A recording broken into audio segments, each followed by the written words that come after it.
Ready হয়েছ?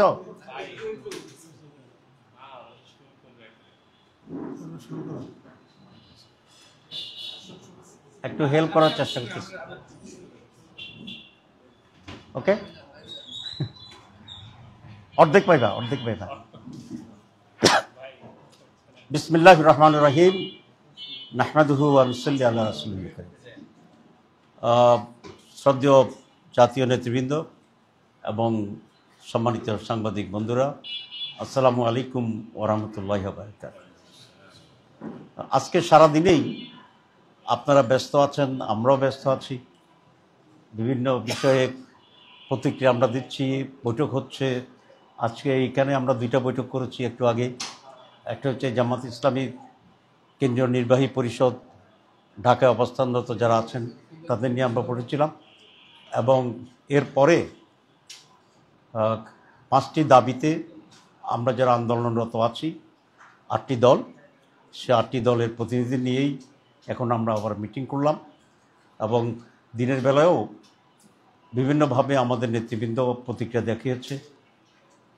আমরা আশা করেছিলাম আজকে প্রধান উপদেষ্টার ভাষণের মাধ্যমে এখনকার যে নির্বাচনের এবং বিভিন্ন দাবি দাবা নিয়ে যে কিছুটা বন্ধ্যাত্ব তৈরি হয়ে আছে, জট লেগে আছে, সেটার একটা সুষ্ঠু সমাধান হবে এবং পুরা জাতি একটা স্বস্তি পাবে বলে আমরা আশা করেছিলাম।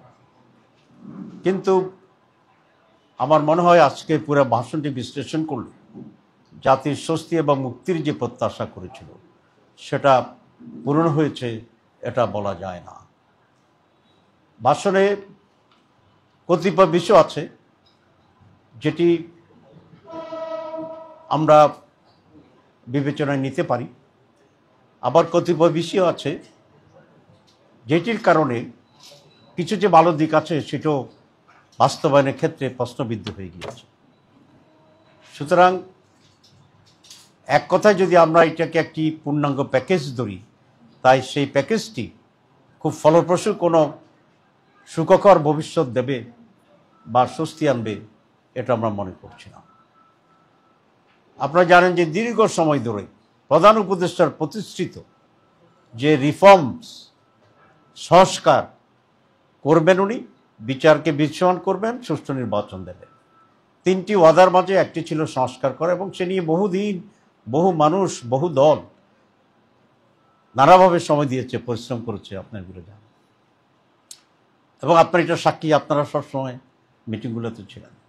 সব মিলে ঐকমত্য কমিশন একটি প্রস্তাবনা পেশ করেছিল এবং সংস্কারের একটা প্যাকেজ তারা দিয়েছিল, এবং সেখানে বিএনপি সহ আমরা প্রায় সকল দলই সিগনেচার করেছিলাম। এনসিপি সিগনেচার করেনি, কিন্তু তারাও সরকারের সাথে আলাপ আলোচনা করছে এবং তারা বলেছে কতিপয় বিষয় পরিষ্কার হলে তারা সিগনেচার করবে। কিন্তু আমরা হঠাৎ দেখলাম বিএনপির পক্ষ থেকে সংস্কার ইস্যুতে নানামুখী কথা বলা শুরু করেছিল, অথচ তারা পুরো প্রক্রিয়াতেই খুবই সক্রিয় ছিলেন। আমরা অত্যন্ত আশাবাদী ছিলাম যে আমরা একটা সুষ্ঠু সংস্কার পাব এবং তার ভিত্তিতে একটি সুষ্ঠু নির্বাচন হবে। এবং তারা এক একজন এক এক ধরনের কথা বললেন। কেউ বললেন সংস্কার কমিশন প্রতারণা করেছে, তারা কেউ বললেন যে আমরা জুলাই সনদ চাই, তবে এর যে গণভোট এটা আমরা একসাথে চাই। আবার কেউ কেউ তাদের নেতারা বললেন সংস্কার কোনো প্রয়োজনে নেই। আবার কেউ কেউ বললেন যে বিএনপির 31 দফাই সবচেয়ে বড় দফা। আবার কেউ বললেন যে সংস্কারের বাপ হচ্ছে বিএনপি। তো এই তো নানামুখী কথার ভিতরে সংস্কার ইস্যুটা মানুষের কাছে এক ধরনের অস্পষ্ট কোনো একটা বিষয়ে রূপান্তরিত। এবং আমরা সবসময় বলে আসছি সংস্কারের সাথে নির্বাচনের সম্পর্ক আছে এই কারণেই যে কতিপয় সংস্কারের ব্যাপারে আমরা একমত হয়েছি যেগুলা আইনি ভিত্তি পাওয়ার পরে আগামী নির্বাচনের একটি ইস্যু হবে। যেমন আমরা পিআর সিস্টেমে নির্বাচন চেয়েছিলাম।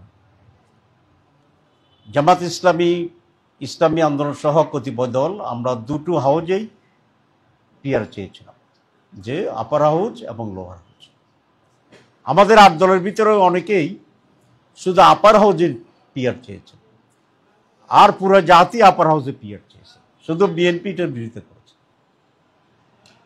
যদি পিআর পাস হয় তো তাহলে তো এটার ভিত্তিতেই জাতীয় নির্বাচন হবে, সেখানে এটা একটা পয়েন্ট থাকবে।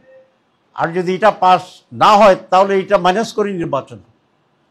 তো সে কারণে আমরা সবসময় বলেছিলাম যে গণভোটেই আগে নির্ধারণ হয়ে যাওয়া দরকার, কোনটা কোনটা জনগণ গ্রহণ করেছে, কোনটা জনগণ গ্রহণ করে নাই।